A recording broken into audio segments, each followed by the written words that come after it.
Hello students, welcome to our YouTube channel your BSc guide. हम लोग पढ़ रहे हैं बीएससी फर्स्ट सेमेस्टर फिजिक्स का पहला चैप्टर जिसका नाम है वेक्टर अलजेब्रा। ये हमारा mathematical physics and Newtonian mechanics का जो पार्ट ए है, बेसिक मैथमेटिकल फिजिक्स, उसका यूनिट नंबर 1 चल रहा है। आज इसकी 8th क्लास होने वाली है। इसकी 7 क्लासेस मैंने ऑलरेडी प्रोवाइड कर दी है। आधे से ज़्यादा सिलेबस कंप्लीट हो गया है। अगर आप स्टार्टिंग से देख रहे हैं तो बहुत अच्छी बात है। नोट्स बनाते हुए चलिए, सारे टॉपिक्स को मैं आप लोगों को करवा दूंगी। ठीक। और आज की क्लास में हम लोग कुछ प्रॉब्लम्स के बारे में देखने वाले हैं, मतलब ये थ्योरम्स के बारे में पढ़ने वाले हैं। साइन रूल के ऊपर हम एक इम्पॉर्टेंट थ्योरम को देखने वाले हैं और इसके बाद हम लोग वेक्टर ट्रिपल प्रोडक्ट के बारे में पढ़ेंगे, स्केलर ट्रिपल प्रोडक्ट के बारे में पढ़ेंगे, मतलब प्रोडक्ट ऑफ 3 वेक्टर्स के बारे में पढ़ेंगे। फिर एक टॉपिक और आता है जो कि आप लोगों के स्टार्टिंग में दिया गया था, कोऑर्डिनेशन वाला, रोटेशन इन्वर्जन वाला। उसको मैंने स्टार्टिंग में नहीं पढ़ाया था क्योंकि उसमें बेस चाहिए होता है सारी चीज़ें पता होने के लिए। जब वो सारी चीज़ें पता हो जाएगी तो मैं वो टॉपिक्स को भी लास्ट में करा दूंगी। तो बस आपके 2 लेक्चर्स और बचे हैं। आज का वीडियो लेक्चर देख लीजिए और एक लेक्चर और प्रोवाइड कर दूंगी जिसमें आगे के और भी टॉपिक्स हो जाएंगे, तो फिर ये यूनिट कंप्लीट हो जाएगी। ठीक। और कोई भी डाउट होता है आप मुझसे डायरेक्टली कमेंट करके पूछ सकते हैं। वीडियो के डिस्क्रिप्शन बॉक्स में प्लेलिस्ट का लिंक दिया गया है, आप वहां से जाकर के प्लेलिस्ट में सारी वीडियो को सीक्वेंस वाइज देख सकते हैं और प्रॉपर्ली नोट्स बना लीजिएगा।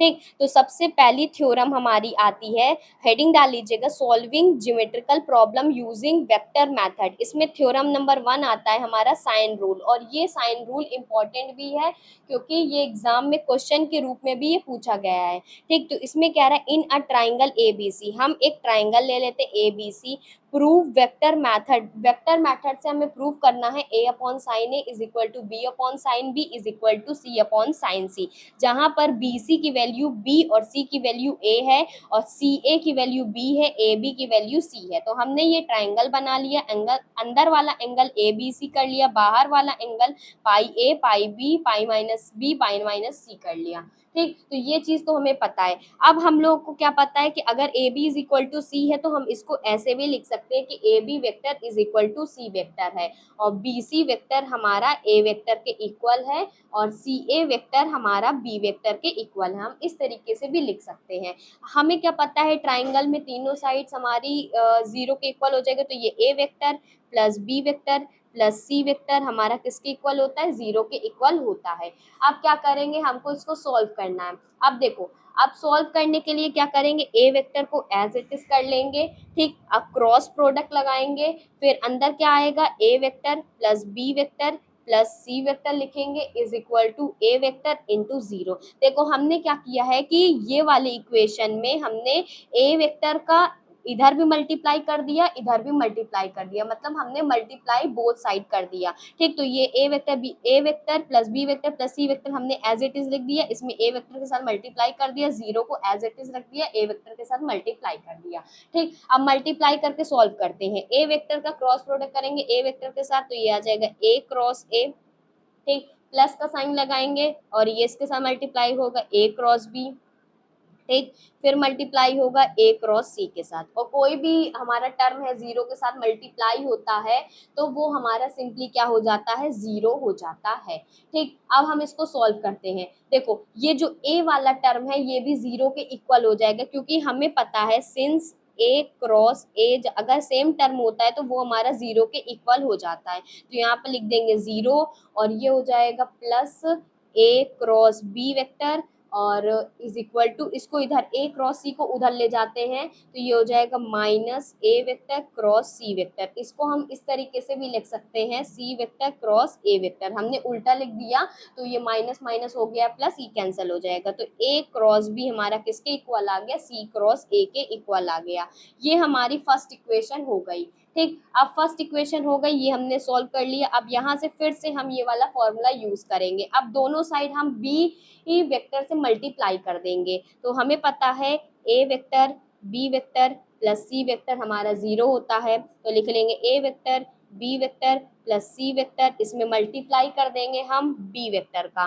ठीक। इधर भी हम मल्टीप्लाई कर देंगे बी वेक्टर का। ठीक। अब मल्टीप्लाई करके लिख देते हैं तो ये बी क्रॉस ए हो जाएगा प्लस बी क्रॉस बी हो जाएगा प्लस बी क्रॉस सी हो जाएगा, ठीक, और ये जीरो हो जाएगा। हमें पता है अगर बी का बी के साथ करेंगे तो जीरो आएगा, तो यहाँ से क्या बचा, बी क्रॉस सी बचा, ठीक, और इधर कर देंगे तो इसको, ये बी वाला टर्म को इधर कर देंगे तो ये हमारा, देखो ये हमारा जीरो हो गया, प्लस का साइन लगाए हमने, इसको लिख दिया, ये वाले टर्म को इधर कर लेते, इधर कर लेंगे तो ये बी क्रॉस ए हो गया, ठीक, और B cross C vector is equal to A into B, ठीक, इस तरीके से लिख सकते हैं कि नहीं लिख सकते हैं। तो ये हमारी क्या हो गई, इक्वेशन नंबर सेकेंड हो गई, ठीक। तो अब हमारे पास दो इक्वेशन बन गई, तो लिखेंगे from equation number first and second, first और सेकेंड से हम लिख लेते हैं कि A vector cross B vector is equal to B vector cross C vector is equal to C vector cross A vector. देखो A cross B C cross A के equal है और A cross B cross C के equal है, तो हम इस तरीके से लिख सकते हैं। अगर हम इसका मॉड ले लेते हैं तो मॉड भी हमारा इसी के इक्वल हो जाएगा, ठीक, is equal to mod of C vector cross A vector, ठीक। अब हम इसमें क्या करेंगे, एंगल वाला फॉर्मूला यूज कर, देखो हम इसमें एंगल का यूज करेंगे क्योंकि हमें पता है कि अगर हम क्रॉस लेते हैं तो हमें क्या पता है कि अगर हम ए क्रॉस बी लेते हैं तो A B sine theta N cap आता है, ठीक, तो हम इसमें थीटा लेंगे, इसमें एन कैप नहीं लेंगे, ठीक, तो ये हो जाएगा हमारा ये ए बी साइन थीटा, और थीटा में हमें एंगल लेंगे, ए क्रॉस बी का एंगल देखो क्या है, ये ए क्रॉस बी का एंगल क्या है, सी वाला है, तो ये हो जाएगा पाई माइनस सी, ठीक, फिर लिखेंगे इज इक्वल टू, और ये क्या लिखेंगे, इसको लिखेंगे बी सी लिखेंगे साइन, और बी क्रॉस सी का एंगल क्या है, मतलब देखो बी सी है ए नहीं है तो ए वाला एंगल यूज करेंगे, तो ये पाई माइनस ए हो जाएगा, ये हो जाएगा सी ए साइन, और ये हो जाएगा पाई माइनस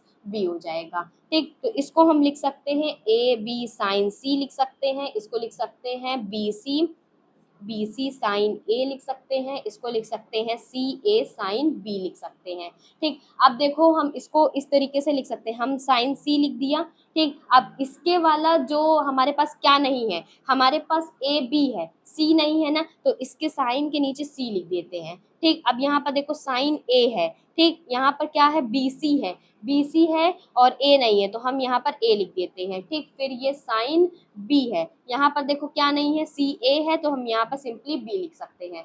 तो ये हो गया हमारे पास। नेक्स्ट पेज से देखते हैं इसको आगे। आप लोग वीडियो को पॉज करके नोट डाउन भी करते रहिए, प्रॉपर नोट्स बनाते रहिए, ठीक। आगे देखते हैं, हमने लिख लिया था, अब उसके आगे लिखिएगा, ये हो जाएगा साइन ए अपॉन ए, आगे लिख लिया, साइन बी अपॉन बी फिर से लिख लिया, फिर साइन सी अपॉन सी लिख दिया, ठीक। इसको हम उल्टा करके लिखेंगे तो ये हो जाएगा A sine A is equal to B sine B is equal to C sine C, और यही को हमें क्या करना था, प्रूफ करना था, और ये हमारा प्रूफ हो गया। छोटा सा थ्योरम था, बहुत बड़ा नहीं था, ठीक। अब नेक्स्ट हेडिंग डालिएगा, और इम्पॉर्टेंट हेडिंग होने वाली है, इससे क्वेश्चन बहुत पूछा जाता है, प्रोडक्ट ऑफ थ्री वेक्टर्स के बारे में। अगर हमारे पास तीन वेक्टर दिया गया तो उसका हम प्रोडक्ट कैसे करेंगे, ठीक, मल्टीप्लिकेशन कैसे करेंगे, तो इसमें दो चीजें आती है, एक स्केलर ट्रिपल प्रोडक्ट आता है जिसमें हम डॉट प्रोडक्ट का यूज करते हैं, और दूसरा आता है वेक्टर ट्रिपल प्रोडक्ट जिसमें हम क्रॉस प्रोडक्ट का यूज करते हैं, ठीक। सिंपली रहता है, दोनों चीजें ध्यान से समझिएगा, मैं आप लोगों को सारी चीजें बताऊंगी, ठीक। तो नेक्स्ट हेडिंग डालिएगा, प्रोडक्ट of three vectors। इसमें हमारे दो चीजें आती हैं, एक STP आता है, एक VTP आता है। STP को हम सिंपली कहते हैं स्केलर ट्रिपल प्रोडक्ट, दूसरा आता है वेक्टर ट्रिपल प्रोडक्ट, ठीक। तो सबसे पहले आता है हमारा STP, तो लिखेंगे scalar triple product. Scalar triple product में देखो सबसे पहले हम तीन वेक्टर ले लेते हैं, तो ले लेते हैं let A vector B vector and C vector. हमने तीन वेक्टर्स ले लिए क्योंकि हमें ट्रिपल प्रोडक्ट की बात कर रहे हैं तो तीन वेक्टर लेना कंपलसरी है।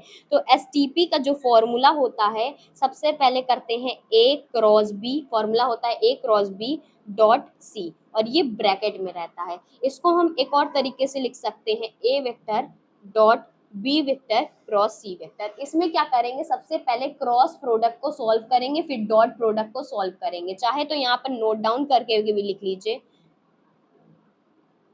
क्रॉस पहले सॉल्व करेंगे, सबसे पहले क्रॉस वाला जो है प्रोडक्ट उसको सबसे पहले सॉल्व करेंगे, फिर डॉट वाले को सॉल्व करेंगे। ठीक, तो हमको एसटीपी में जब प्रोडक्ट आ जाता है सॉल्व होकर के, तो हम सिंपली ये वाला ब्रैकेट बनाते हैं दोनों साइड और अंदर लिख देते हैं ए बी और सी, मतलब जो वैल्यू आती है हम उसको डायरेक्ट रिप्रेजेंट कर सकते हैं। तो ये तो हो गया एसटीपी का फॉर्मूला और कैसे रिप्रेजेंटेशन होता है। अब इसका ज्योमेट्रिकल इंटरप्रिटेशन देखिए कि इसका वॉल्यूम हम कैसे निकाल सकते हैं, या कंपोनेंट फॉर्म में इसको हम कैसे लिख सकते हैं, क्वेश्चन आएगा कैसे सॉल्व कर सकते हैं। ठीक, तो नेक्स्ट हेडिंग डालिएगा ज्योमेट्रिकल इंटरप्रिटेशन। ठीक, तो ज्योमेट्रिकल इंटरप्रिटेशन में जो एसटीपी होता है, ये हम वॉल्यूम ऑफ पैरेललोपिपेड का यूज करते हैं, पैरेललोपिपेड का यूज करके हम निकालते हैं। देखो हमारा पैरेललोपिपेड कैसे बनता है, इसमें पैरेललोग्राम का एरिया होता है और पैरेललोपिपेड की हाइट का इसमें यूज किया जाता है। ठीक, तो ये जो हमारा एसटीपी है, जैसे कि हमारे पास 3 वेक्टर हमने लिया था, तो ये हो गया A vector dot B vector cross C vector. ठीक, हमने फॉर्मूला लिख दिया। ये हो जाएगा एरिया ऑफ पैरेललोग्राम मल्टीप्लाई हो जाएगा हाइट ऑफ पैरेललोपिपेड। आप इसका जो वो डायग्राम है ना, इसको आप नेट से निकाल लीजिएगा, क्योंकि इसमें बनाना थोड़ा सा डिफिकल्ट होगा, तो आप पैरेललोपिपेड का देख लीजिएगा नेट में डायग्राम। ठीक, तो अगर हम एरिया ऑफ पैरेललोग्राम निकालते हैं तो ये बी क्रॉस सी हो जाएगा। ठीक, डॉट ए वेक्टर हो जाएगा और ये पूरा पूरा सॉल्व करके ये आ जाएगा cos फाइव। ठीक, तो यहाँ से अगर हम cos फाइव की वैल्यू निकालते हैं, ये हाइट अपॉन एरिया हो जाएगा। सिंपली अगर हम इसको b क्रॉस सी निकालते हैं, वो हो जाता है बी सी साइन थीटा। इसको मैं आप लोगों को पीछे ट्राइंगल के थ्रू समझा चुकी हूँ। ठीक, तो यहाँ से अगर h की वैल्यू निकालते हैं तो ये हो जाएगा cos फाइव हो जाएगा। मतलब यहाँ से हम इसकी क्या निकाल सकते हैं, हाइट निकाल सकते हैं। अगर हमारे पास हाइट आ गया, हमें एरिया पता है, तो वॉल्यूम तो निकाल ही सकते हैं ना, क्योंकि हमें पता है एरिया इंटू हाइट होता है वॉल्यूम। ठीक, अब इसमें दो चीजें आती हैं, थीटा या तो हमारा 90 से छोटा होगा और या तो फाई हमारा 90 से बड़ा होगा, दो एंगल होता है। तो जब हमारा थीटा 90 छोटा होता है वॉल्यूम पॉजिटिव आता है, जब बड़ा होता है फाई हमारा तो वॉल्यूम नेगेटिव आता है। और वॉल्यूम का फॉर्मूला हो जाएगा, मॉड लगा देंगे, ए वेक्टर लिख देंगे, डॉट कर देंगे B vector into cross product. ठीक, ये हमारा वॉल्यूम का फॉर्मूला होता है और इसको आप लोगों को याद रखना है। ठीक, आप लोगों को ज्योमेट्रिकल इंटरप्रिटेशन भी अच्छे से समझ में आ गया होगा। अब इसमें जो हमारा मेन टॉपिक आता है एसटीपी इन कंपोनेंट फॉर्म। कंपोनेंट फॉर्म में हम कैसे लिखते हैं, कैसे सॉल्व करते हैं, इसको देखते हैं नेक्स्ट पेज में। तो हेडिंग डालेंगे एसटीपी इन कंपोनेंट फॉर्म। कंपोनेंट फॉर्म में हम एसटीपी लिखते हैं, तो जो हमारा ए वेक्टर है वो हमारा ए एक्स आई कैप है, प्लस ए वाई जे कैप हमने मान लिया, और ए जेड के कैप है कंपोनेंट फॉर्म के लिए। और बी वेक्टर हमने मान लिया बी एक्स आई बी वाई जे प्लस बी जेड के कैप है। और सी वेक्टर हमारा हो गया सी एक्स आई सी वाई जे सी जेड के हो गया। ठीक, अब हम इसका फॉर्मूला रख करके सॉल्व करते हैं। हमें एसटीपी का फॉर्मूला पता है A vector dot B cross सी। ठीक, तो हम सबसे पहले क्या कर लेंगे, हम लिखेंगे ए एक्स लिखेंगे, ए वाई लिखेंगे, ए जेड लिखेंगे। तो हमारे पास 3 वेक्टर है, तो हम इसके लिए आई जे के मतलब उसका कोफिशिएंट लिखेंगे। तो आई का कोफिशिएंट ए एक्स था, ए एक्स, जे का ए वाई था, के का ए जेड था। इसी तरीके से बी वाले और सी वाले के लिए लिख लेते हैं। तो ये हो जाएगा B X B Y B Z, और ये सी एक्स हो जाएगा सी वाई हो जाएगा सी जेड। हम इसमें लगा दिए मॉड। ठीक, अब इसको सॉल्व करते हैं। हमें क्या पता है कैसे सॉल्व करते हैं इसको। सबसे पहले अगर ax वाले को सॉल्व करना है तो इसको पूरा हाइड कर देते, गायब कर देंगे, और ये वाला को पूरा हाइड कर देंगे, और अंदर जो बचा ये इसके साथ मल्टीप्लाई हो जाएगा by का cz के साथ, और cy का bz के साथ मल्टीप्लाई हो जाएगा। मतलब ऐसे क्रॉस मल्टीप्लीकेशन होता है। ठीक, सॉल्व करने के लिए ये चीज मैं आप लोगों को बता चुकी हूँ। सॉल्व करेंगे तो ये हमारा क्या हो जाएगा, देखो ये हो जाएगा by cz minus cy bz। ठीक, फिर उसके बाद हम y वाले सम को सॉल्व करते हैं। तो y वाले के लिए हम इसको पूरा हाइड कर देंगे, इसको पूरा हाइड कर देंगे, तो bx cz और cx bz हो जाएगा। ठीक, तो ये हो जाएगा ay के लिए, माइनस लगाएंगे यहाँ पर, जैसे आई जे और के कैप का वो सॉल्व करते थे ना हम क्रॉस प्रोडक्ट, वैसे ही इसको भी सॉल्व करना है। ये हो जाएगा बी एक्स सी जेड माइनस सी एक्स बी जेड, प्लस का साइन लगा देंगे और ये हो जाएगा ए जेड। ये हो जाएगा B x C Y minus सी एक्स बी वाई। ठीक, होप आप लोगों को इतनी चीजें समझ में आ गई होंगी। ठीक, तो ये हो गया एसटीपी हमारा कंपोनेंट फॉर्म में। अब हम एसटीपी की कुछ प्रॉपर्टीज के बारे में पढ़ लेते हैं, ताकि हम जब क्वेश्चंस करेंगे ना तो वो हमारे लिए इजी हो जाएगा। ठीक, तो यहाँ पर हेडिंग डालिएगा प्रॉपर्टीज। अभी हम लोग एसटीपी ही पढ़ रहे हैं, वीटीपी नहीं पढ़ रहे हैं। ठीक, तो एसटीपी की सबसे पहली प्रॉपर्टी में लिखिएगा, if position of dot and cross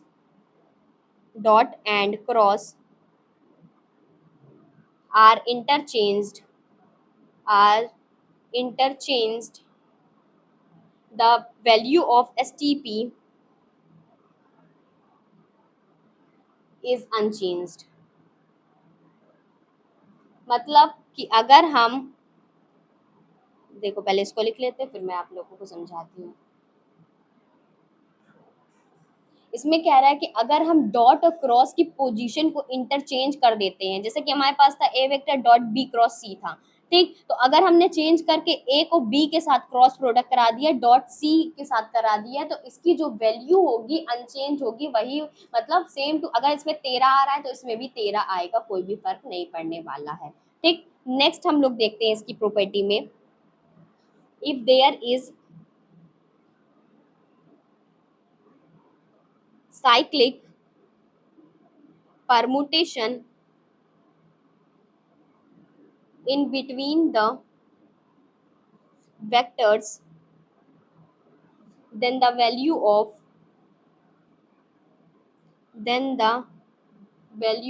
STP is same।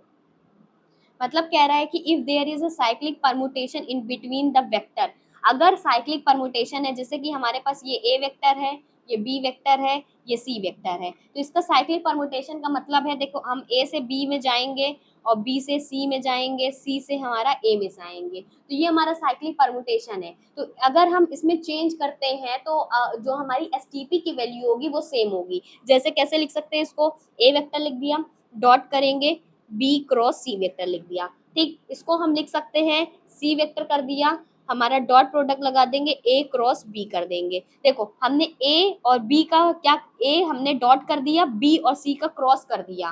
ठीक, फिर दूसरी चीज हमने सी का डॉट कर दिया, ए बी का क्रॉस कर दिया। ठीक, और हम अगर बी वेक्टर का डॉट कर देते हैं तो सी और क्रॉस ए हो जाएगा। ठीक, अब इसको सॉल्व करते हैं तो हम एसटीपी को कैसे लिख सकते हैं, ए बी सी लिख सकते हैं, ऐसे लिख सकते हैं कि नहीं, और इसको क्या लिख सकते हैं, सी ए बी लिख सकते हैं, और इसको क्या लिख सकते हैं, ये बी सी ए लिख सकते हैं। तो एसटीपी को ऐसे सॉल्व कर सकते हैं। तो ये तो हो गई साइक्लिक वाली बात। अगर हम एंटी साइक्लिक लेते हैं, जैसे कि हमने साइक्लिक में क्या किया था, एक साइकिल में मूव कर रहे थे तो इधर इधर जा रहे थे तो पॉजिटिव साइन आया था, लेकिन जब हम एंटी साइक्लिक का यूज करते हैं तो नेगेटिव साइन आता है। तो ये इसी में लिख लीजिएगा, anti cyclic permutation is applied on vectors, then STP is same in magnitude, but it will have a negative sign। इसमें वही चीज कह रहा है जो चीजें मैंने अभी बताई कि अगर हम एंटी साइक्लिक परमुटेशन का यूज करते हैं वेक्टर पे, जो हमारा एसटीपी होता है सेम तो रहता है, लेकिन सेम मैग्नीट्यूड का रहता है, लेकिन उनकी जो साइन हो जाती है वो डिफरेंट हो जाती है। ठीक, तो जैसे कि हमारे पास था ए वेक्टर डॉट बी क्रॉस सी था। ठीक, अब हम इसको साइक्लिक में कैसे लिख सकते हैं, तो ये हो जाएगा हमारा A vector cross C cross B. देखो सी वाला टर्म पहले आ गया, बी वाला टर्म बाद में हो गया, तो ये हमारा एंटी साइक्लिक है और साइन हमारा नेगेटिव आ गया। ठीक, बी वाला देख लेते हैं। जैसे कि इसी तरीके से बी वाला भी अगर यूज करेंगे ना तो वो हो जाएगा जैसे कि minus B vector dot A cross C हो जाएगा। सी क्रॉस ए था हमारे पास, ए क्रॉस सी हो जाएगा। इसी तरीके से सी वाला यूज करेंगे तो सी वेक्टर और ये बी क्रॉस ए हो जाएगा, ए क्रॉस बी की जगह बी क्रॉस ए हो जाएगा। तो अगर हम इसका एसटीपी में लिखते हैं तो ये माइनस का साइन हम बाहर कर देंगे, ये ए हो जाएगा, ये सी और ये बी, ए सी बी। ठीक, इज इक्वल टू माइनस का साइन बाहर बी ए सी हो जाएगा, is equal to minus sign बाहर सी बी ए हो जाएगा। तो ये तो हो गई, मैंने आप लोगों को एसटीपी की प्रॉपर्टीज के बारे में बता दिया। अब देखो हमें एसटीपी का कार्टेशियन कोऑर्डिनेट सिस्टम में कैसे लिखते हैं। जैसे कि मैंने अब आप लोगों को ऑर्थोगोनल वाला बताया था ना, वही चीज हमारा इसमें भी कार्टेशियन कोऑर्डिनेट सिस्टम में ही लिखना है, आई जे और के टर्म में। जैसे कि हमें पता है कि आई आई वन होता है, जे वन होता है, के वन होता है, लेकिन अगर हम आई का डॉट प्रोडक्ट कराते हैं जे क्रॉस के साथ तो उसकी क्या वैल्यू होगी, जे का डॉट प्रोडक्ट कराते हैं के डॉट आई के साथ, के क्रॉस आई के साथ, तो हमारे पास क्या वैल्यू होगी, एसटीपी में इसको कैसे लिख सकते हैं, तो वो सारी चीजें हम लोग इसमें डिस्कस करते हैं। ठीक, तो इसी में नीचे हेडिंग लिख लीजिएगा, अभी जगह है इसी में लिख लीजिएगा STP in terms of unit vector of Cartesian coordinate system।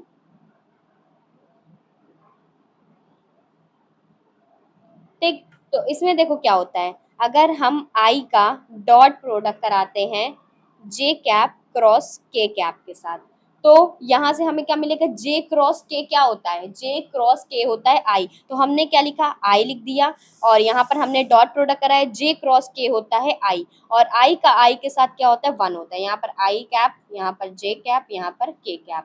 ठीक, ये हमने लिख लिया। अब ये ऐसे चलेगा, ये ऐसे और ये ऐसे। अगर हम आई जे का कराते तो के मिलता है, यहाँ पर जे के था तो हमें आई मिला, तो हमने करा दिया। तो इसी तरीके से सिमिलरली अगर हम जे कैप का डॉट प्रोडक्ट कराते हैं के कैप के साथ क्रॉस आई के साथ, तो हमें क्या मिलेगा, ये हमें देखो जे और के आई, के और आई से जे मिलेगा, तो जे डॉट जे क्या हो जाएगा, जे डॉट जे हो जाएगा वन। इसी तरीके से हम के का डॉट प्रोडक्ट कराते हैं आई कैप क्रॉस जे कैप के साथ, तो के डॉट के मिलेगा और वो हो जाएगा वन। ठीक, ये चीज आप लोगों को याद रखनी है। अगर हम इसका इनवर्स करा देते हैं, जैसे कि हम के का जे के साथ करा देते हैं, आई का के साथ करा देते हैं, जे का आई के साथ करा देते हैं, तो नेगेटिव 1 2 3 हो जाएगा, आगे भी नेगेटिव 1 1 1 हो जाएगा। ठीक, आगे देखते हैं।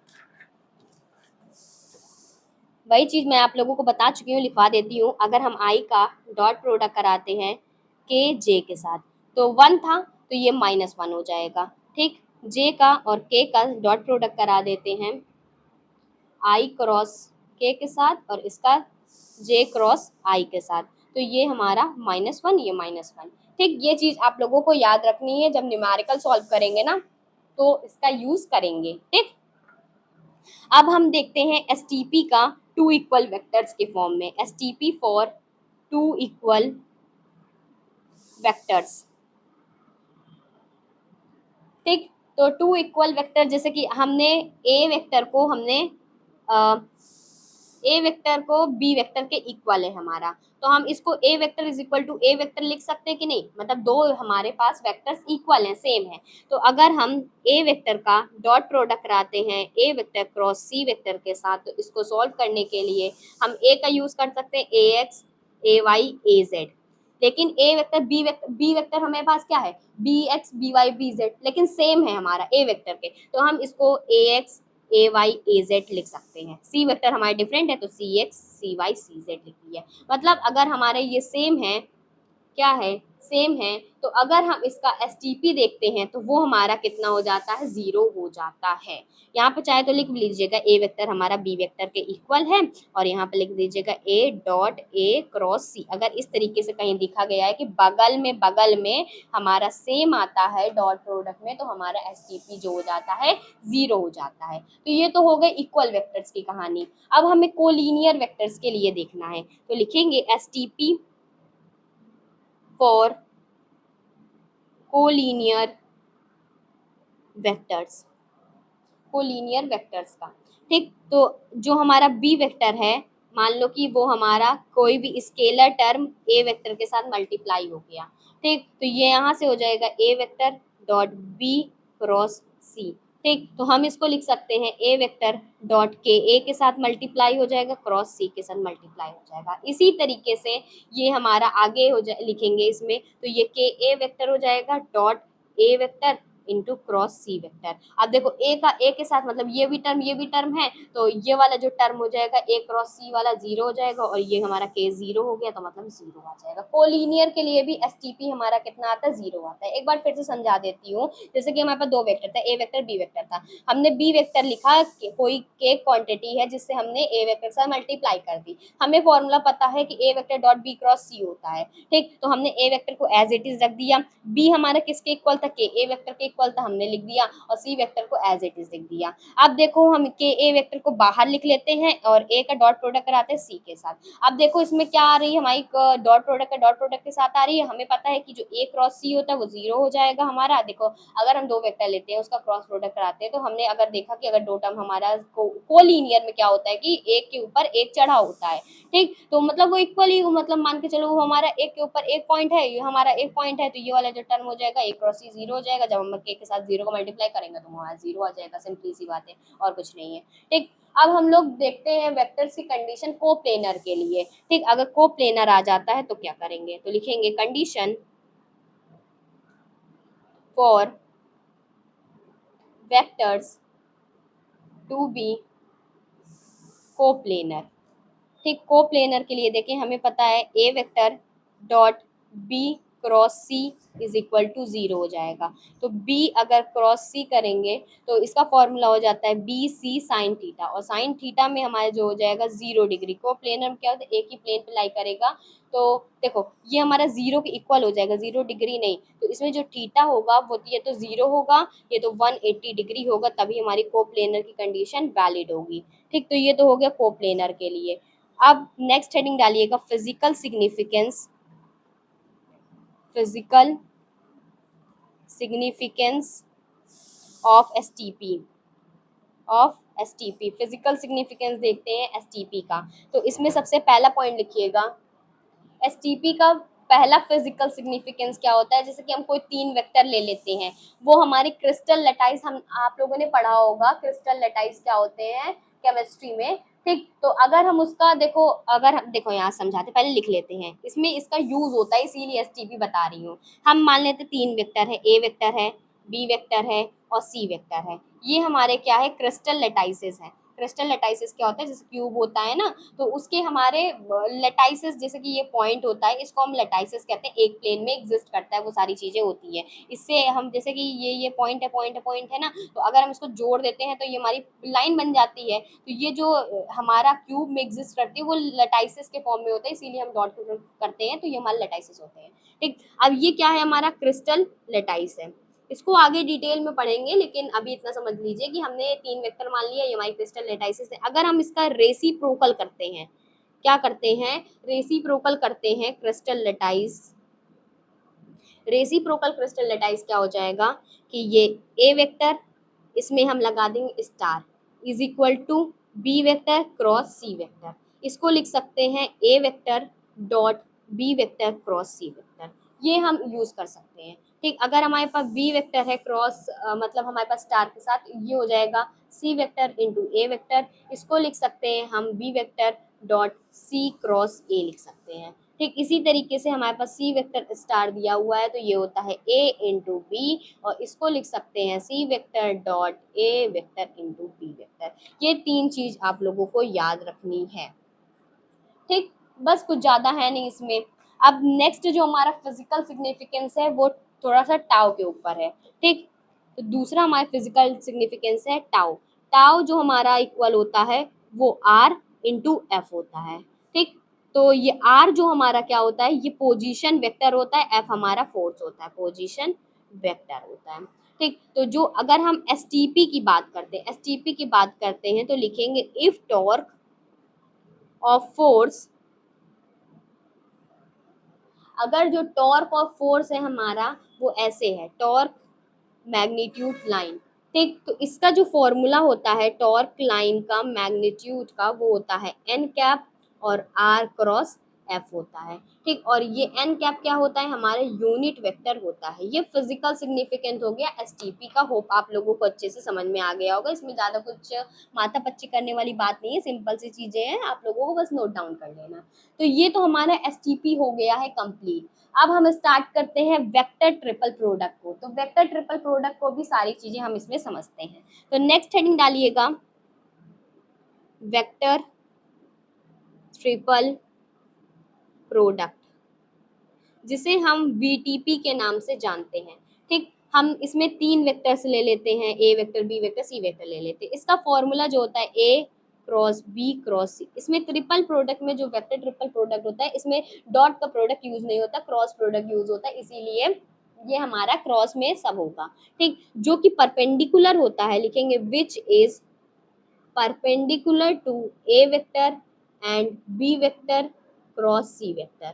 मतलब ये जो है ये परपेंडिकुलर होता है इस वेक्टर के, but it will lie in, it will lie in plane, कौन सी प्लेन पे लाई करता है, B vector cross C vector, ठीक। स्मॉल में भी लिख सकते हैं, कैपिटल में भी लिख सकते हैं, कोई बड़ी बात नहीं है, ठीक। मतलब जो हमारा A cross B cross C है वो परपेंडिकुलर है A vector and B cross C vector के, ठीक। ये नहीं कि A vector and B vector and C vector, नहीं, ए वेक्टर एंड बी का, बी और सी का क्रॉस के साथ, ये दो के परपेंडिकुलर होता है। और ये कौन सी प्लेन में लाई करता है, बी क्रॉस सी प्लेन में लाई करता है। अगर हम इसका कंपोनेंट फॉर्म देखते हैं तो लिखेंगे इन कंपोनेंट फॉर्म, कंपोनेंट फॉर्म में तो हमें पता है कि ए वेक्टर होता है हमारा a1i, a2j, a3k, और बी वेक्टर होता है b1j, b1i, b2j, b3k, C vector होता है c1i, c2j, c3k होता है, ठीक। अगर हम कंपोनेंट फॉर्म में लिखते हैं तो ये A vector cross B vector cross C vector is equal to A vector dot C vector, और ये बी वेक्टर हो जाएगा, माइनस लगाएंगे, ब्रैकेट में लिखेंगे ए डॉट बी वेक्टर और ये सी वेक्टर। इसको हम कंपोनेंट फॉर्म में कुछ इस तरीके से लिख देंगे और इसको हम सॉल्व कर लेंगे। सबसे पहले देखो हमारे पास ए वेक्टर लिखेंगे, साथ में हम क्रॉस प्रोडक्ट लगाएंगे, बी क्रॉस सी निकालेंगे। अब इसमें बी क्रॉस सी निकालने के लिए आई जे और के का कोफिशिएंट का क्या करेंगे, पहले लिख देंगे, फिर उसके बाद उसमें क्रॉस प्रोडक्ट लगा देंगे। वो हमारा किसके इक्वल होता है, अगर हम डायरेक्टली भी हम इसको सॉल्व करना चाहते हैं तो ए और सी का डॉट प्रोडक्ट कर देंगे, मतलब ए1 का सी1 के साथ, ए2 का सी2 के साथ, ए3 का सी3 के साथ लिख देंगे, और साइड में हमारा बी वेक्टर के साथ मल्टीप्लाई कर देंगे, फिर माइनस का साइन लगाएंगे, ए का बी के साथ डॉट प्रोडक्ट कर देंगे, सी के साथ मल्टीप्लाई कर देंगे। तो इस तरीके से ये हमारा वेक्टर कंपोनेंट सॉल्व हो जाएगा, ठीक। जब मैं क्वेश्चन कराऊंगी ना तो इसको आप लोगों को और अच्छे से समझाऊंगी। अब नेक्स्ट हेडिंग डालिएगा, जैसे कि मैंने आप लोगों को एसटीपी की प्रॉपर्टीज करा दी थी उसी तरीके से हम इसकी भी प्रॉपर्टीज देखते हैं। तो नेक्स्ट हेडिंग डाल लीजिएगा प्रॉपर्टीज। प्रॉपर्टीज में सबसे पहली प्रॉपर्टी हम मान लेते हैं कि हम 3 वेक्टर है, ए वेक्टर है, बी वेक्टर है, सी वेक्टर है, ठीक। तो इसी के अंदर फर्स्ट पॉइंट डालिएगा कि जो ए वेक्टर है अगर हम इसका क्रॉस प्रोडक्ट कराते हैं बी क्रॉस सी के साथ तो वो हमारा आता है ए डॉट सी बाहर B minus A dot B और ये सी। अब देखो इसको कैसे लिखेंगे, ये हम ए को 1 मान लेते हैं, ये 2 मान लेते हैं, ये 3 मान लेते हैं। तो अगर याद करने का तरीका है पहले 1 3 2 1 2 3, इस तरीके से हम इसको याद भी कर सकते हैं। देखो 1 हमारा ए लिखेंगे, फिर 3 सी है, फिर बी क्या है 2 है, ठीक। और इसको जैसे याद नहीं हुआ आप लोगों को कैसे कौन डॉट प्रोडक्ट करते हैं तो ये सिंपल ट्रिक है, आप इससे याद कर सकते हैं, ठीक। अब इसी में दूसरा फॉर्मूला आता है कि अगर हम ए का बी के साथ क्रॉस प्रोडक्ट कर देते हैं, फिर क्रॉस प्रोडक्ट करते हैं सी के साथ, तो हमारा जो फॉर्मूला बनता है सी डॉट बी, बाहर ए हो जाएगा, तो माइनस का साइन लगाएंगे, सी डॉट ए, बाहर बी हो जाएगा। ठीक, ये हो जाएगा 2 3 1। इसको ऐसे याद करेंगे, जैसे सी बाहर है, ये 1 और ये 2 और ये 3। ठीक, इसको हम एक और तरीके से भी लिख सकते हैं। कैसे लिख सकते हैं इसको? हम ऐसे भी लिख सकते हैं, सी क्रॉस ए इंटू बी। तो ये हमारे पास हो गया ये 1, ये 2, ये 3। इसीलिए मैंने यहाँ पर इस तरीके से आप लोगों को रिप्रेजेंट कर दिया। ठीक, इसमें एक चीज और याद रखिएगा, नोट करने वाली चीजें हैं कि जो ए क्रॉस बी क्रॉस सी है, ये कभी भी इक्वल नहीं होगा सी क्रॉस ए क्रॉस बी के, क्योंकि देखो ये हमारा क्रॉस प्रोडक्ट के साथ सॉल्वर, बी सी का क्रॉस प्रोडक्ट किया गया है, ठीक, और यहाँ पर ए क्रॉस बी का क्रॉस प्रोडक्ट किया गया है, ठीक, और उसका बाहर हमने ए के साथ क्रॉस प्रोडक्ट किया है और सी के साथ क्रॉस प्रोडक्ट किया है, तो ये वैल्यू कभी इक्वल हो सकती है क्या? नहीं इक्वल हो सकती ना। तो बस वही चीजें हैं। ठीक, इसमें नेक्स्ट जो प्रॉपर्टी आती है वो linear momentum, linear momentum about origin O, about origin O के अलोंग आती है। हमें पता है लीनियर मोमेंटम का फॉर्मूला पता है, L vector is equal to R vector into P vector. R vector को हम लिख सकते हैं आर वेक्टर, पी वेक्टर होता है मास इंटू वेलोसिटी, क्योंकि मोमेंटम क्या होता है? मास इंटू वेलोसिटी ही तो होता है। ठीक, इसको हम सॉल्व करके लिख सकते हैं, ये आर हो गया और ये हमारा क्रॉस प्रोडक्ट एम के साथ, और वेलोसिटी होता है आर इंटू ओमेगा, ये आर इंटू ओमेगा हो जाएगा। ठीक, वेलोसिटी हमारी लीनियर वेलोसिटी इसमें यूज करेंगे। ठीक, ये हो गया फॉर्मूला। तो सिंपली हमारे पास कहाँ क्या आ जाएगा? ये आ जाएगा M R vector, cross product कर देंगे ब्रैकेट में आर इंटू ओमेगा के साथ।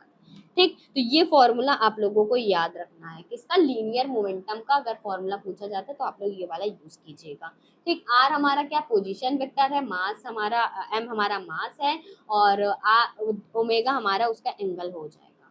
ठीक, ये चीज आप लोगों को याद रखना है। अब इसके बाद आता है पोलर वेक्टर क्या होता है, स्यूडो वेक्टर क्या होता है। ये दो चीज आप लोगों को इसकी डेफिनेशन पूछी जाती है, तो मैं इसकी डेफिनेशन करा देती हूँ, फिर उसके बाद एग्जाम्पल देखेंगे। ठीक, हेडिंग डाल लीजिएगा पोलर वेक्टर। पोलर वेक्टर क्या होता है लिखेंगे, these vectors having a starting point और point of application, example displacement, force। इसमें क्या रहा है कि these वेक्टर, ऐसे vector having a starting point, जिनका स्टार्टिंग पॉइंट होता है या पॉइंट ऑफ एप्लीकेशन होता है, तो उसको पोलर वेक्टर कहते हैं, जैसे डिस्प्लेसमेंट और फोर्स हो गया। ठीक, बस इसमें डिफिनेशन लिख लीजिएगा और कुछ भी नहीं है। दूसरा आता है इसमें स्यूडो वेक्टर। स्यूडो वेक्टर में लिखिएगा, ये थोड़ा सा इंपॉर्टेंट है, ध्यान से समझिएगा। दीज वेक्टर्स, ऐसे वेक्टर्स रिप्रेजेंट करते हैं rotational effect and act along the axis of rotation in accordance with right hand screw rule। जैसे कि एग्जांपल के फॉर्म में हो गया angular momentum, comma angular velocity और टॉर्क हो गया। देखो, स्यूडो वेक्टर समझ में आया? ऐसा वेक्टर जिसका स्टार्टिंग पॉइंट हो, जहां से वो ओरिजिनेट हो रहा हो, पॉइंट ऑफ एप्लीकेशन भी उसको कहते हैं। ठीक, जैसे डिस्प्लेसमेंट हो गया और फोर्स हो गया हमारा। ठीक, स्यूडो वेक्टर क्या होते हैं? ऐसे वेक्टर जो रिप्रेजेंट करते हैं रोटेशनल इफेक्ट को, मतलब उसमें रोटेशन आता है किसी भी तरीके से, और ये कोई भी एक्सिस में लगते हैं, किसी भी एक्सिस ऑफ रोटेशन में ये लगते हैं, और इसमें राइट हैंड स्क्रू रूल का यूज किया जाता है। राइट हैंड स्क्रू रूल हम फिंगर को बंद करते हैं और उसकी जो फोर्स है उसकी डायरेक्शन को रिप्रेजेंट किया जाता है। ठीक, ये चीज आप लोगों ने क्लास 12th में अच्छे से पढ़ा होगा। ठीक, तो ये तो हो गया, मैंने आप लोगों को कुछ थ्योरम भी बता दिया, एसटीपी भी बता दिया, वीटीपी भी बता दिया। अब इसके ऊपर कुछ एग्जांपल्स आते हैं। मैंने आप लोगों को पिछली वीडियो में 56 एग्जांपल तक मैंने करा दिया था जो कि बुक से था। अब आगे देखते हैं एग्जांपल नंबर 57 से। ठीक, तो मैं आप लोगों को क्वेश्चन दिखा देती हूँ और फिर उसको आंसर को मैं कॉपी में लिख करके लाई हूँ, उसको समझा दूंगी तो वो चीजें समझ में आ जाएंगी आप लोगों को। तो चलिए स्टार्ट करते हैं। क्वेश्चन बुक से देख लीजिए, आंसर मैं आप लोगों को कॉपी के थ्रू समझाऊंगी। ठीक, क्वेश्चन नंबर 57 देखिए। हमारे पास वेक्टर दिया गया है, ये एक वेक्टर दिया गया, दूसरा वेक्टर दिया गया, तीसरा वेक्टर, ये यहाँ से यहाँ तक एक वेक्टर है, ये दूसरा वेक्टर है, ये तीन वेक्टर दिया गया। इसको हमें कोप्लेनर प्रूव करना है। ठीक, अभी मैंने आप लोगों को कोप्लेनर की कंडीशन भी समझाई है, मेरे 2008 में ये क्वेश्चन आया था। आंसर देखते हैं। देखिए, हमारे पास तीन वेक्टर दिया गया था, तो हमने A vector, B vector, C vector से हमने इसको रिप्रेजेंट कर दिया। कोप्लेनर के लिए कंडीशन होती है कि इसका जो एसटीपी होता है ए बी सी वो हमारा 0 होता है। ठीक, तो अब एसटीपी निकालने के लिए देखो, ए वेक्टर का कोफिशिएंट आई के साथ जे का, के का, इसका कोफिशिएंट लिख लेते। इसका कितना है, आई का कोफिशिएंट 1 है, 1 लिख दिया। जे का कितना है, 3 -3 है तो -3 लिख दिया। इसका 4 लिख लिया। ठीक, इसी तरीके से बी वेक्टर और सी वेक्टर का कोफिशिएंट लिख लिए। ठीक, अब इसको सॉल्व करते हैं। सॉल्व करने के लिए हम 1 को लिखते हैं, फिर इसको और इसको बीच वाले को हाइड कर देते हैं। 2 और इधर क्या आ जाएगा, ये आ जाएगा -10 और ये 14। देखो कैसे कि हमने, देखो हमारे पास ये और इसको हाइड कर दिया, तो ये हो गया 10 2 जा 20, 20 -4 2 जा 8। ठीक, तो सॉरी इसको और इसको हाइड करेंगे, सॉरी थोड़ा सा हो गया। ये जैसे कि 1 हमने लिखा, इसको हाइड किया, इसको हाइड किया, तो ये हो जाएगा 1 × 10 -10 हो जाएगा, 7 2 हो जाता है 14। ठीक, इसको लिख दिया। फिर हम ये वाला 3 माइनस का साइन लगाते हैं, जे कैप लिखते हैं। जे कैप इसमें यूज नहीं करना है, तो इसीलिए हमने माइनस का साइन लगाया और फिर उसके बाद -3 ऑलरेडी दिया हुआ है, तो माइनस माइनस हो गया प्लस। अब इसको और इसको हाइड करेंगे। 10 2 20 -4 2 8, मतलब देखो हम ऐसे यूज करते थे ना, पहले आई लिखते थे, फिर A2 - A1 करते थे, फिर -J लिखते थे, फिर हमारे पास क्या करते थे, इसको करते थे ना, फिर से हमारा पास A2 - A1 करते थे, फिर प्लस का K कैप करते थे, A2 - A1 करते थे, यही चीज करते थे। तो यही चीज हमने इसमें यूज किया हुआ है। आप लोगों को क्रॉस प्रोडक्ट अच्छे से सॉल्व करना आता होगा। ठीक, फिर 4 वाले के लिए हम 4 को लिख देंगे, प्लस का 4 लिख देंगे और इसको इसको हाइड कर देंगे। ये 7 2 जा माइनस के साथ है तो -14 हो गया, 4 1 जा 4 माइनस, और साथ में -4 है तो माइनस माइनस प्लस हो जाएगा। सॉल्व करके कितना आया, 0 आ गया। तो कोप्लेनर के लिए हमारा ये प्रूव हो गया। छोटा सा क्वेश्चन था, ज्यादा कुछ नहीं था। आप वीडियो पॉज करके नोट डाउन कर लीजिए।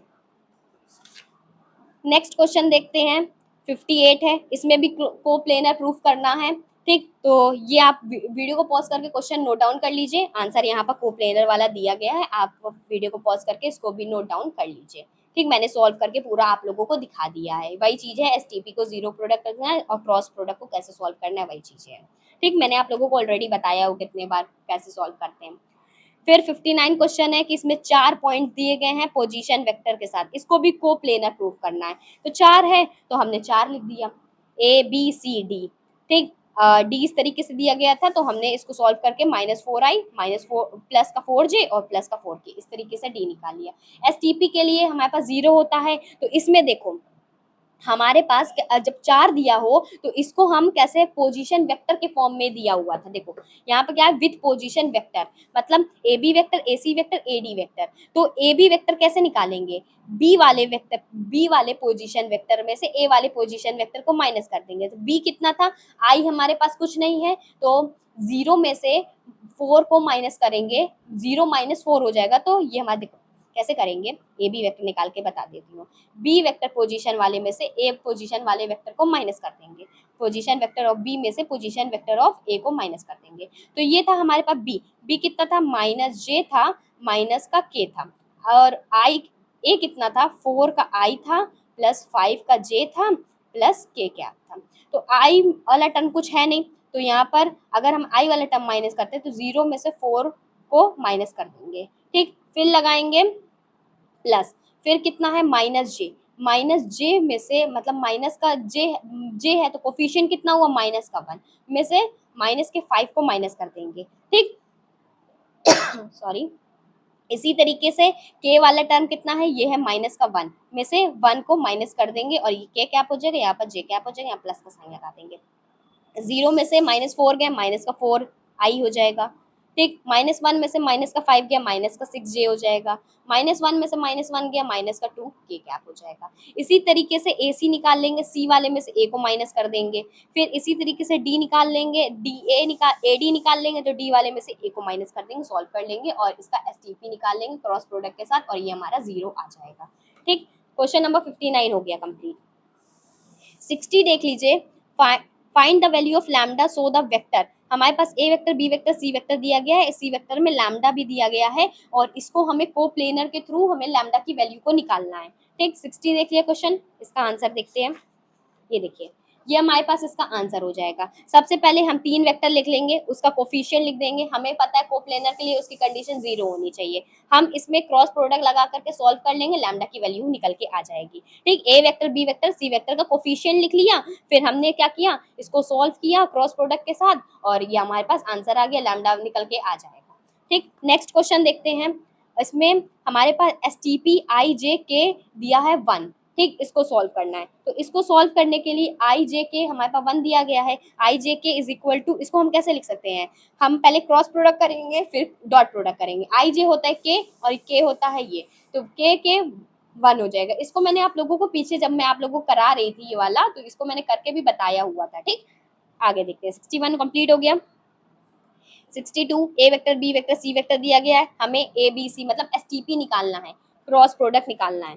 तो हमने इसका कोफिशिएंट लिख दिया, ए vector, B vector, C vector का। फिर इसको सॉल्व कर लेंगे। सबसे पहले 2 बाहर रखेंगे और इसको हाइड कर देंगे, मल्टीप्लाई करेंगे, 2 2 जा 4 और 1 माइनस का साइन लगाएंगे, फिर 1 1 जा 1, फिर 1 वाले फिर माइनस का साइन लगाएंगे, फिर अब देखो ये प्लस का 1 है इसीलिए प्लस, अगर माइनस होता तो माइनस माइनस प्लस हो जाता, ठीक। तो माइनस का साइन लगाया, 1 लिख दिया। अब ये 1 वाले को हाइड करेंगे, -1 2 जा 2, फिर -3 1 जा 3, ठीक। फिर 3 वाला लिखेंगे, 3 लिखेंगे ऊपर, फिर इसको हाइड करेंगे, -1 1 जा -1 और 3 2 जा 6 और माइनस के साथ है तो यहाँ पर जब माइनस लगता है तो ये माइनस माइनस हो जाएगा प्लस, तो प्लस का 6 सॉल्व कर लेंगे। ये हमारे पास आंसर कितना आ जाएगा, 20 आ जाएगा, एस टी पी आ जाएगा ए बी सी का 20, ठीक। नेक्स्ट क्वेश्चन देखते हैं 63। 63 वाला देखो, इसमें हमें लैम्डा की वैल्यू चाहिए ऑफ 4 पॉइंट्स दिए गए हैं जिसका पोजीशन वेक्टर के साथ आप लोगों को निकालना है। ये ए बी सी डी, इसको कोप्लेनर के साथ निकालना है, पोजीशन वेक्टर के साथ। अभी मैंने आप लोगों को निकाल के वही चीज बताई हुई है। ए बी सी हमने लिख दिया जो गिवन था, फिर पोजीशन वेक्टर के साथ दिया गया है तो A B vector, A C vector, A D vector निकालेंगे। बी वाले में से ए को माइनस कर देंगे तो ए बी वेक्टर आ जाएगा, फिर सी वाले में से ए को माइनस कर देंगे तो ए सी आ जाएगा और डी के लिए हम डी वाले में से ए को माइनस कर देंगे तो ए डी वेक्टर आ जाएगा। फिर हम क्या करेंगे, ये निकल के आ गया। अब इसका कोफिशिएंट लिखेंगे एस टी पी में, इसका कितना 9 है, लैम्डा -3 है, 2 है, 11 है, 4 है, 1 है, -7 है, 14 है, -3 है, ठीक। और कोप्लेनर के लिए कंडीशन इज इक्वल टू 0 होती है। सॉल्व कर देंगे, हमारे पास आंसर आ जाएगा 52 डिवाइड बाई 26, 26 2 होता है 52 और माइनस के साथ आया है तो ये माइनस के साथ आया तो माइनस का 2 हो जाएगा, ठीक। आप वीडियो को पॉज करके इसको नोट डाउन कर लीजिए, एक बार फिर से दिखा देती हूँ, ठीक। नोट डाउन कर लीजिए। 63 हो गया कंप्लीट। नेक्स्ट क्वेश्चन देखते हैं। 64 देख लीजिए। 64 find the volume of parallelepiped whose edge are represented by. देखो वॉल्यूम निकालना है पैलोप्रिपेट का, ठीक। क्वेश्चन नंबर 64 का आंसर आप वीडियो पॉज करिए, अब नोट डाउन कीजिए क्योंकि वीडियो बहुत ज्यादा लंबी हो जाएगी तो आप लोगों को ही दिक्कत होगी, ठीक। Volume A B C S T P निकाल लेंगे, बस कुछ नहीं निकालना है। वैल्यू वॉल्यूम कैसे निकलता है हमारा पैलोप्रिपेट का, एस टी पी निकालते हैं, ए बी सी करते हैं, कुछ नहीं करते, बस वैल्यू को सॉल्व कर लेना है, ठीक। हमारा 14 आ गया, माइनस का 14 आ गया। 64 कंप्लीट। फिर आता है 65 क्वेश्चन नंबर 65 दिया गया है, show that the point A B C D दिया गया कोप्लेनर। 4 पॉइंट्स है, कोप्लेनर प्रूफ करने के लिए भाई हमें ए वेक्टर बी वेक्टर और मतलब A vector B vector C vector लिख लेना है, फिर ए बी वेक्टर निकाल लेना, बी में से ए माइनस कर देना, सी वेक्टर के लिए ए सी में से ए को minus, D vector A D के लिए डी में से ए को माइनस कर देना है और इसको सॉल्व कर लेंगे और ये हमारे पास 0 आ जाएगा। 65 हो गया कंप्लीट। फिर 66 देखो, 3 वेक्टर दिए गए हैं, हमें इसको प्रूव करना है। मेरा 2004 में आया था, इसको देख लीजिए, मैं आप लोगों को स्क्रीनशॉट दिला देती हूँ। ठीक, हमारे पास दिया गया लेफ्ट हैंड साइड सॉल्व कर लेंगे, ज़्यादा कुछ नहीं है, आप इजी से ध्यान से देखिए, सारी चीज़ें समझ में आ जाएगी। ठीक, ये देखिए मैंने पूरी चीज़ लिखी भी हुई है। और ये चीज़ समझ लीजिए, एक चीज़ और है, मैंने जब आप लोगों को एसटीपी पढ़ाया था ना, तो उसमें मैंने बताया था कि अगर सेम सेम चीज़ हो, जैसे ए डॉट ए था, तो ये ए बी हो जाएगा, और ये अगर ए का ए के साथ बगल बगल में तो जीरो होता है, ए सी जीरो हो जाएगा, बी बी है जीरो हो जाएगा, बी बी है जीरो हो जाएगा। इसीलिए मैंने यहाँ पर पूरा वाला टर्म काट करके जीरो लिख दिया, बाकी टर्म पूरा एज इट इज लिख दिया, और ये सॉल्व हो गया। ठीक, एक बार वीडियो को पॉज करके दोबारा स्क्रीनशॉट ले लीजिए। ठीक, नेक्स्ट क्वेश्चन देखते हैं, 67 क्वेश्चन, 70 तक करा देती हूँ, फिर बाकी नेक्स्ट वीडियो में करा दूंगी। ठीक, इसमें तीनों वेक्टर कोप्लेनर है, इफ एंड ओनली इफ हमको इसको ये प्रूव करना है कि ये कोप्लेनर है।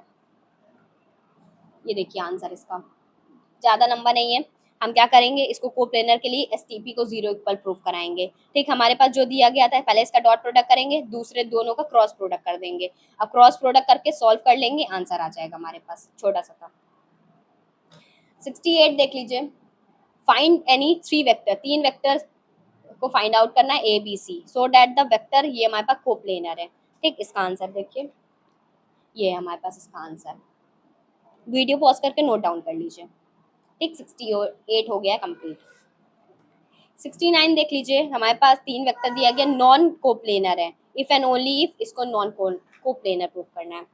इसका आंसर है ये 69 वाला, छोटा सा है, ज्यादा कुछ नहीं है इसमें, नॉन कोप्लेनर है, बस डायरेक्ट हमारा एसटीपी हमारा इक्वल ही नहीं होगा जीरो के, जब इक्वल ही नहीं होगा तो हमारा नॉन कोप्लेनर है, कुछ करना ही नहीं है इसमें। ठीक, फिर एक लास्ट क्वेश्चन देख लेते हैं 70 वाला, फिर उसके बाद आगे और भी टॉपिक्स कवर करेंगे, फिर उसके बाद आगे और करा दूंगी। ठीक, क्वेश्चन नंबर 70 देख लेना, तीन हमारे पोजीशन वेक्टर्स हैं ए बी सी, प्रूव करना है इसको, ये वेक्टर परपेंडिकुलर हुआ ट्राइंगल ए बी सी के। ठीक, नेक्स्ट क्वेश्चन, क्वेश्चन नंबर 70 वाला देख लीजिए, हमारे पास, हमें पता है ए वेक्टर ए हमारा ए वेक्टर के इक्वल है, बी वेक्टर बी और सी के इक्वल। ठीक, अगर हमें इसका पोजीशन वेक्टर निकालना होगा तो ए बी किसके इक्वल, मतलब बी वाले में से ए को माइनस कर दो, सी ए के लिए हम क्या करते हैं, ए वाले में से सी को माइनस कर देते हैं, बी सी के लिए सी वाले में से बी को माइनस कर देते हैं। ठीक, फिर हम क्या करेंगे, इसका एसटीपी निकालेंगे सॉल्व करने के लिए, तो हमारे पास दिया गया था, ये चीज दिया गया था, हमने इसको एज इट इज लिख दिया, परपेंडिकुलर किसके परपेंडिकुलर है, ये ट्राइंगल परपेंडिकुलर है, तो इसका डॉट प्रोडक्ट कर देंगे, इसकी जगह पे हमने इसकी वैल्यू रख दी और पूरा सॉल्व कर दिया। ठीक, सॉल्व करने के बाद हमें क्या पता चल गया कि ये परपेंडिकुलर है टू ईच अदर, ये हमारे पोजीशन वेक्टर के, और परपेंडिकुलर है ट्राइंगल के। ठीक, ये चीजें हो गई। ठीक, होप आप लोगों को यहाँ तक अच्छे से समझ में आ गया होगा। आगे देखते हैं, देखो 57 से लेकर के मैंने 70 तक के एग्जांपल्स मैंने आप लोगों को कंप्लीट करा दिया, आप इसको सॉल्व कीजिएगा, अच्छे से सारी चीजें समझ में आ जाएगी। अब इसमें हमारे दो टॉपिक्स बचते हैं, पहला हमारा बचता है रोटेशनल ट्रांसफॉर्मेशन, जिसको कहते हैं हमारा कोऑर्डिनेट रोटेशन। ठीक, और ये हमारा कोऑर्डिनेट इन्वर्जन भी आता है। ठीक, तो नेक्स्ट वीडियो में मैं आगे के ये दो टॉपिक्स को भी कंप्लीट करा दूंगी, तो आपका पूरा चैप्टर कंप्लीट हो जाएगा, और थोड़े से एग्जांपल्स और बचे हुए हैं, तो उसको भी मैं आप लोगों को नेक्स्ट वीडियो में करा दूंगी। आप लोगों को चैनल को सब्सक्राइब जरूर कर लेना है, क्योंकि बहुत सारे बच्चे देख करके चले जाते हैं वीडियो लेक्चर, एक वीडियो लेक्चर देखा, दूसरा देखा, तीसरा देखा, और फिर उसके बाद उनको वीडियो लेक्चर मिलते ही नहीं है, मैं सोचते हैं कि मैम आपने तो आगे का कराया ही नहीं है। जब आप चैनल को सब्सक्राइब किए रहेंगे ना, उसके बाद बेल आइकन को ऑल पे सेलेक्ट कर लीजिएगा, इससे क्या होगा कि मेरी हर वीडियो की नोटिफिकेशन आप लोगों को मिल जाएगी। जैसे मैंने आप लोगों को अभी तक 7 क्लासेस प्रोवाइड किए थे, ये 8वीं क्लास है।